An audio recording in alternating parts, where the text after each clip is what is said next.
Reinaldo Azevedo escreveu hoje sobre uma questão que me pegou para mim quando eu estava assistindo a manifestação do Bolsonaro na Paulista. Aquela palavra, né, gente? Aquela palavrinha que chama a atenção de todo mundo quando ele vai para a rua. Mito, mito, mito, mito, mito, mito. Os apoiadores do Bolsonaro todos.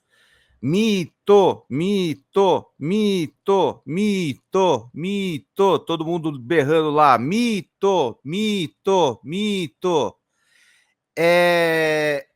Entra na questão, eu falei en passant aqui no canal, que assim, nós temos, as histórias que eu vi em Brasília, nós temos pessoas que são treinadas a admirar o Jair Bolsonaro dessa forma que a gente está simbolizando aqui. Mito, mito, mito.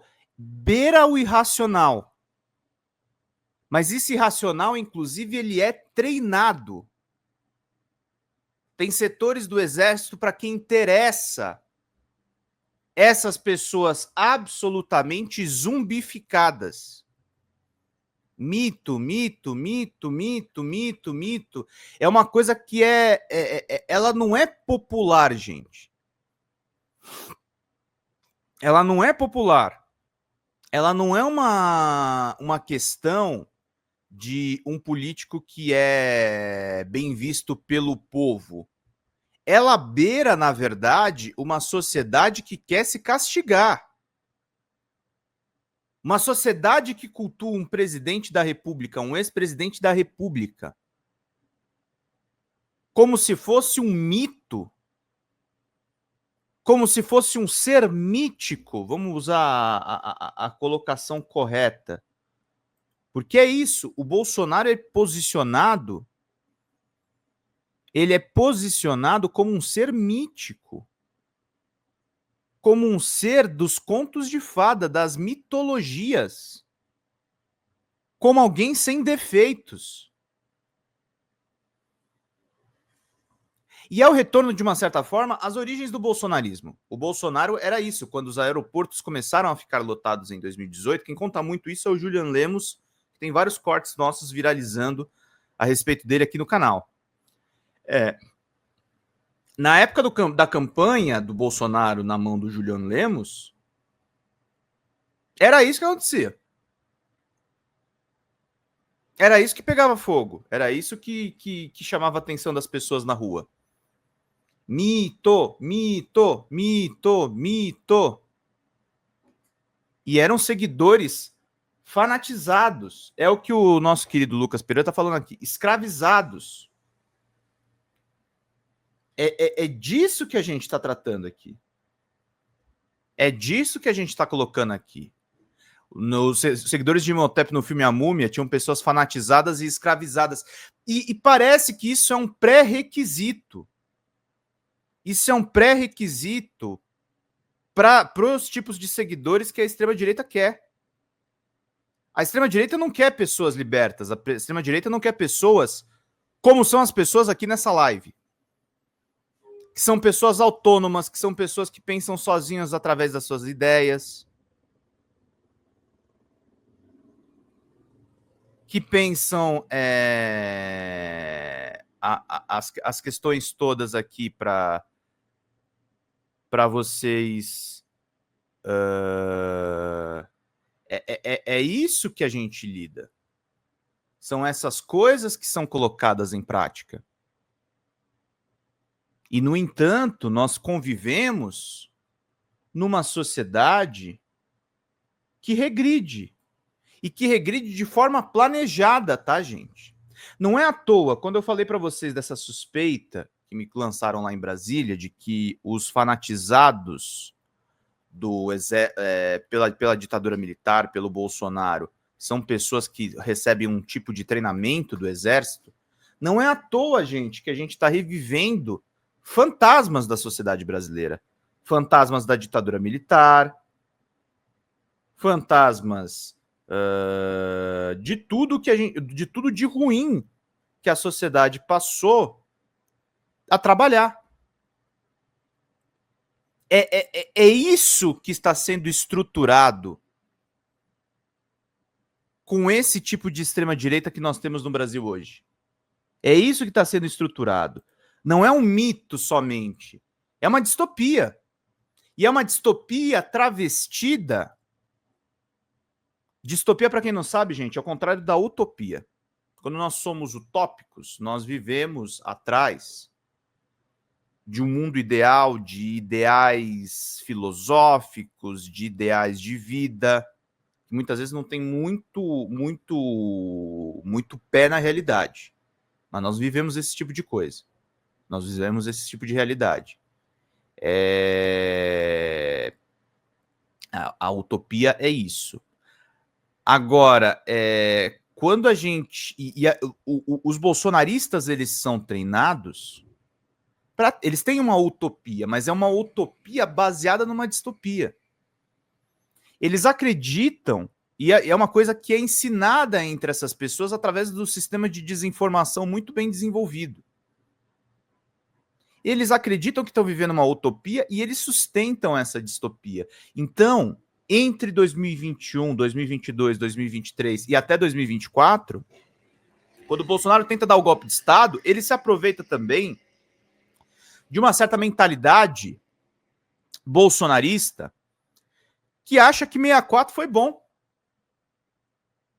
Que acha que 64 foi bacana. Esse é o mito. Esse é o mito. Que a dúvida do Reinaldo Azevedo é essa. É mito, mito, mito e nada para o Tarcísio? Não, pode ser que eles passem alguma coisa para o Tarcísio. Pode ser que eles passem alguma coisa para o próximo nome. Pode ser que eles estejam preparando a pessoa que vai segurar a tocha dessa distopia completa. E aí eu pergunto para vocês, gente. Olha que paradoxo que nós vivemos. Nós temos o Brasil nas mãos do Lula, governado pelo Lula, com índices econômicos muito interessantes, uma recuperação do emprego, embora sim eu concorde com as críticas à esquerda que há ao governo,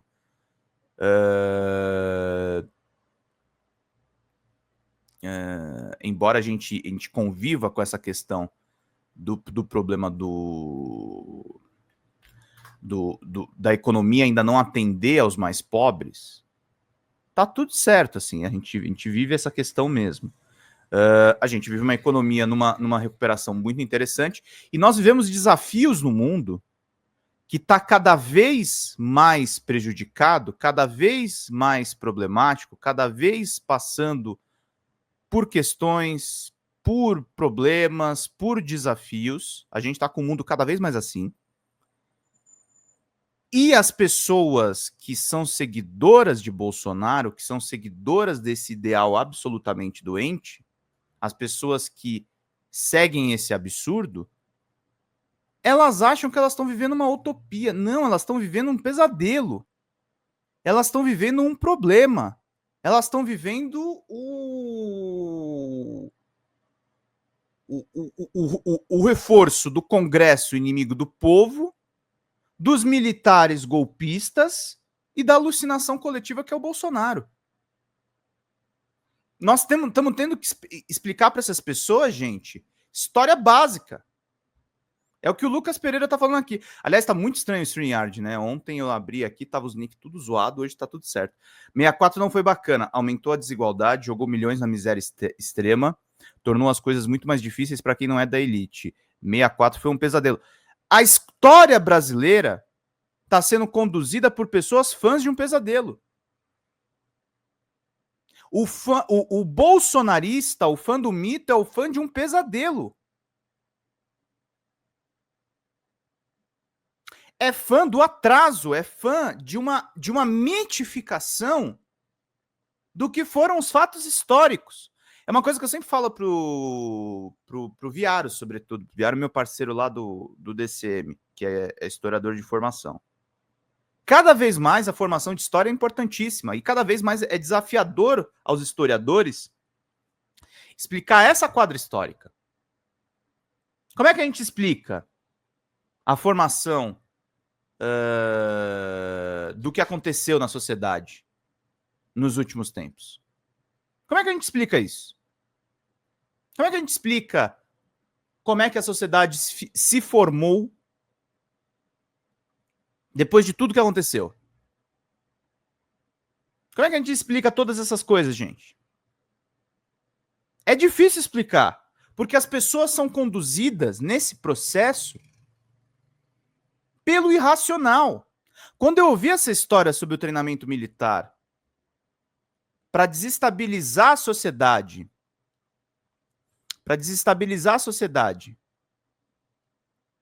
rumo ao golpe do Bolsonaro, eu falei, o 8 de janeiro não foi acidental. Não foi acidental. E é muito raso as pessoas acharem, a sociedade está muito polarizada. Não é uma polarização, gente. Não é uma polarização, é infiltração de um pensamento que custou para a gente na pandemia a vida dos nossos concidadãos. Custou 1 milhão de mortos. Morreram 1 milhão de pessoas. Morreram 1 milhão de pessoas nessa brincadeirinha. Nesse absurdo que a gente viu acontecer. As pessoas morreram, gente. As pessoas morreram. Então, são esses os problemas que estão se desenhando. Não é uma coisa, é tranquilo. Não, não é tranquilo. Não é simples. Não é fácil. Tá? É disso que nós estamos falando. É disso que nós estamos envolvendo. Então, o retorno do mito ali na Avenida Paulista, o retorno do Bolsonaro nessa forma mais original dele, nessa forma mais raiz, é a formação, gente. É importante a gente detectar os movimentos. Por isso que nós temos que ir para uma ofensiva, nós temos que estudar esse campo, nós temos que desconstruir esse campo. E nisso o Reinaldo Azevedo tem escrito textos preciosos a respeito dessa turma. Nós temos que estudar esse campo porque tem a distopia dos bolsonaristas, tem a reorganização do Centrão, e o que aconteceu com a questão do IOF, gente, eu estava em Brasília, ninguém me contou isso, eu não vi isso no UOL, não vi isso no G1, eu não vi isso no DCM, não vi isso na Folha Democrata, eu não vi nas notícias, eu vi acontecer. O Congresso estava vazio e as pessoas estavam articulando de uma maneira absolutamente vil nos corredores do Congresso para acabar com os direitos das pessoas mais pobres. É disso que nós estamos falando. É disso que nós estamos colocando. É esse bicho que nós estamos tendo que encarar. O bicho da antidemocracia, o bicho do mito. O bicho da desigualdade social. Achei genial, embora seja de uma certa forma uma derrota, o governo Lula mudar o slogan. União e Reconstrução é um excelente slogan, mas nós precisamos de algum slogan que se comunique com as pessoas mais pobres, que se comunique com a população. Agora é o momento do povo se manifestar, porque o Centrão, as emendas, foi a bomba relógio que o Temer e o Bolsonaro implantaram na sociedade. Essa forma de governo caótica era o plano deles desde o golpe da Dilma. A desconstrução dos direitos sociais, a desconstrução dos direitos políticos, porque eles vivem num mito, eles vivem numa miragem. Eles vivem sem o pé na realidade. Eles vivem no sofrimento dos mais pobres. Eles querem, como o rei do ovo, que as pessoas fiquem sem Bolsa Família e morram de fome ou morram com salário. Absurdo. De baixo. São membros da elite que não querem pagar o que eles devem para a sociedade. É sobre isso que a política nacional está girando hoje em dia. É muito mais do que Lula ou Bolsonaro. É muito mais do que Michel Temer ou Tarcísio. É muito mais do que direita ou esquerda. É a cegueira que as pessoas foram colocadas. E como esse canal aqui, que você vai mandar superchats agora, vai mandar contribuições agora, vai fazer perguntas agora. Depois a gente vai mostrar o programa das meninas na rua, cobrindo o show do Gustavo Mendes. E ficou bem legal. Nesse programa que você está assistindo agora, manda uma contribuição, faça uma pergunta. É importante a gente se fortalecer nesse combate à cegueira, pessoal. É importante que a gente explore todos esses pontos. É importante que vocês entendam que o meu trabalho aqui não é ler notícia, não é fazer um editorial. É buscar entender os fenômenos. Entender os fenômenos, traduzir numa visão que é equivalente ao que eu realmente penso, e a gente construir juntos essa resposta. Quando a Folha Democrata surge, eu não imaginei que o peso da palavra democracia ia ter nesses tempos, e é um peso gigantesco. A eleição do Lula foi quase um milagre. Foram pouquíssimos votos, foi por pouquíssimos votos que a gente ganhou do Bolsonaro. E vai ser uma eleição agora difícil em 26 de novo. Só não vai ser difícil se a gente tiver um fortalecimento, se a gente tiver... Eles têm o mito da destruição. Se a gente tiver a utopia da construção dos nossos quadros políticos. Se a gente não pensar os nossos quadros políticos somente pelo homem Luiz Inácio Lula da Silva. O homem Luiz Inácio Lula da Silva é insuficiente para as demandas do Brasil hoje. Lula é insuficiente para o que a gente tem que fazer hoje. Nós precisamos de mais pessoas. Nós precisamos de uma bancada gigantesca. Nós precisamos da Érica Hilton. Nós precisamos do pastor Henrique Vieira. Nós precisamos do Guilherme Boulos. Nós precisamos da Célia Chacriabá. Aliás, mandar um abraço para todas as pessoas do gabinete da Célia Chacriabá que me receberam. O deputado tem que vir aqui, hein, gente? Isso aí é uma bronquinha que eu vou dar para vocês aqui que estão me acompanhando. Mas a deputada tem que vir aqui para conversar com a gente, para a gente trocar ideia, para a gente trazer algumas coisas bacanas para todo mundo que está acontecendo. Então, a gente tem que ter essas pessoas conosco, a gente tem que ter essas pessoas protegidas entre nós. A gente não pode fazer as coisas de qualquer jeito. A gente tem que brigar para isso, porque senão os seguidores do mito vão fazer isso aqui que a Lourdes Soares está falando. Absurda cassação de Glauber Braga. Sim, eles vão nos caçar. Eles vão nos perseguir. Eles vão deixar as coisas dessa forma, absolutamente disfuncionais. É disso que a gente está falando. Então, é importantíssimo isso. Eu estou lendo aqui até a cassação do Glauber, o que eu tinha ouvido em Brasília, que pode ser votado hoje, né? Pode ser levado para plenário hoje. E o Glauber passou por uma turnê, uma verdadeira turnê aí pelo Brasil todo, defendendo o mandato dele. Fez o certo. Glauber Braga fez o certo. Glauber Braga defendeu, ele entende que o mandato dele não é o mandato dele. O mandato de Glauber Braga não é o mandato de Glauber Braga. Glauber Braga, se for cassado, gente, quem tá morrendo com o mandato dele não é ele. Sou eu. Somos vocês que estamos acompanhando. Ah, mas eu não gosto nem tanto assim do Glauber. Não importa. O cala-boca que está sendo imposto para o Glauber Braga é um cala-boca para todo e qualquer progressista, vindo de Arthur Lira e agora num processo conduzido pelo Hugo Mota. Olhos atentos, tá, gente? A gente tem que berrar se as coisas andarem por um caminho que não é favorável para ninguém.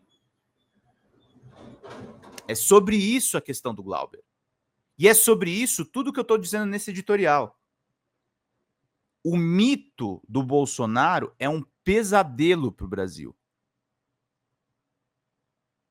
O mito do Bolsonaro é um pesadelo do Brasil, para o Brasil. Foi ele que mais denunciou o roubo das emendas, sim. Sim. Todas as pessoas que estão denunciando o esquema do Congresso, gente, todas as pessoas que estão denunciando o golpe, percebam, eu estou falando de duas coisas diferentes, mas elas estão unidas. Os crimes do Centrão, os crimes dos extremistas, é a pauta da política nacional. É o inverno, aí eu volto para uma entrevista do Fernando Haddad para a Mônica Bergamo, é o inverno da extrema-direita que o Haddad mencionou. Haddad que esteve recentemente agora em evento na USP. E que tem uma visão privilegiada desses fatos. Nós estamos vivendo o inverno dos extremistas. Inverno, tá, gente? Não inferno. É um inferno também, mas inverno no sentido de ser um período longo. É um ascenso de uma teoria completamente louca, que vem, na verdade, no bojo desse mau uso da internet, desse mau uso das redes sociais, dessas fabriquinhas de fake news. Uma curiosidade para vocês saberem, sabe por que os sites de política, surgiram tantos sites de política de direita, não só os bolsonaristas de agora, mas a trajetória que a gente viu da Veja, da Jovem Pan, do próprio Reinaldo Azevedo antes da mudança dele com a Lava Jato, isso vem da métrica da internet. A internet saca que um público extremizado clica muito mais. E aí você vê florescer sites de política hiperpolarizados. Surge nos Estados Unidos primeiro e o Brasil depois importa esse modelo. Esse modelo chega aqui no Brasil sem mediação. Chega, pá! O Brasil ainda tentou criar a Fox News brasileira aqui, que é a mídia do Trump. Acabou não conseguindo. A Jovem Pan tentou ser a Fox News e não conseguiu no governo Bolsonaro. Mas ganhou muito dinheiro. Fox News ganhou muito dinheiro. Quando é que o povo vai acordar, Pedro? Do mito, da utopia? O povo vai acordar, gente, através de um combate prolongado que a gente vai dar.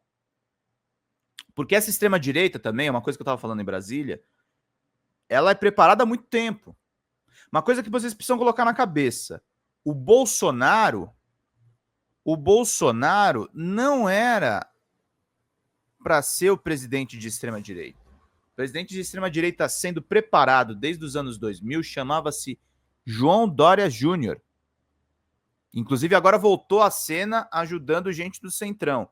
João Dória Júnior é o cara que estava sendo preparado para ser o Xerox do Trump no Brasil. Ele não deu certo porque o Brasil tem características muito particulares. O Brasil é muito particular. O Brasil não é exatamente a mesma coisa que os Estados Unidos. E aí o mito acabou se transformando no próprio Jair Bolsonaro.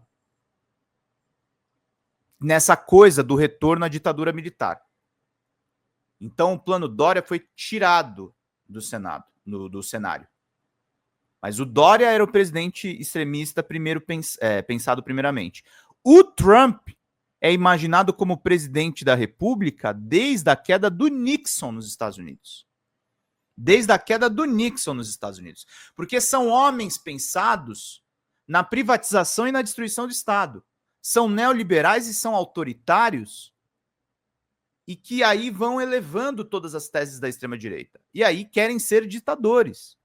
Os americanos falam nos protestos de rua que o Trump quer ser um rei. É o que a Lourdes falou aqui. O Dória está fazendo lobby. Ele concorre com aquele dono da CNN, que é o João Camargo, que é um cara que inclusive fez uma reunião com o Arthur Lira sem máscara na pandemia num hotel de luxo aqui em São Paulo. O Dória já está se articulando. Então, gente, são esses bichos que a gente está encarando. Por isso que é importantíssimo os superchats de vocês, clicando no cifrão aqui embaixo, ajudando um pouquinho a gente. Eu acho que acabou a caneca lá especial do Eu Declino do Alexandre de Moraes. Se não acabou, Xande, explica aí no chat.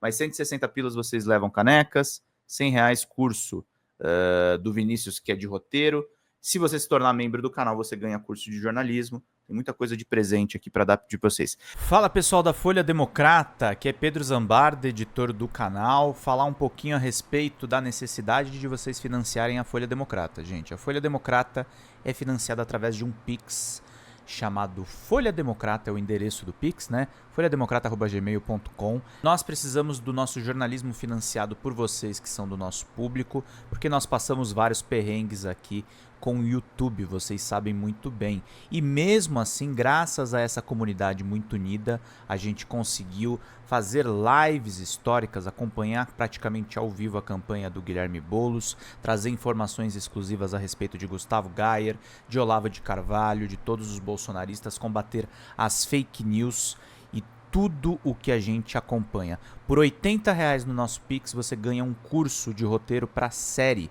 o que é muito importante se você é artista, roteirista, se você lida com essas práticas da economia criativa. Outra forma de você colaborar também é se tornando membro aqui do nosso canal.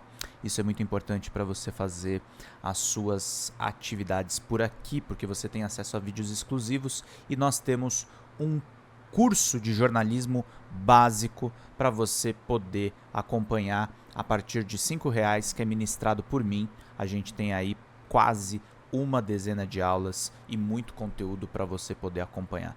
Meus caros, minhas caras, financiem o jornalismo independente, financiem o jornalismo que se posiciona à esquerda, financiem o jornalismo na internet, que traz informações confiáveis, checadas, que cruza informações e que trata você, que é o nosso público, de uma maneira muito séria. Vida longa e próspera, gente. Cuidem dos seus. Até mais. Tchau, tchau.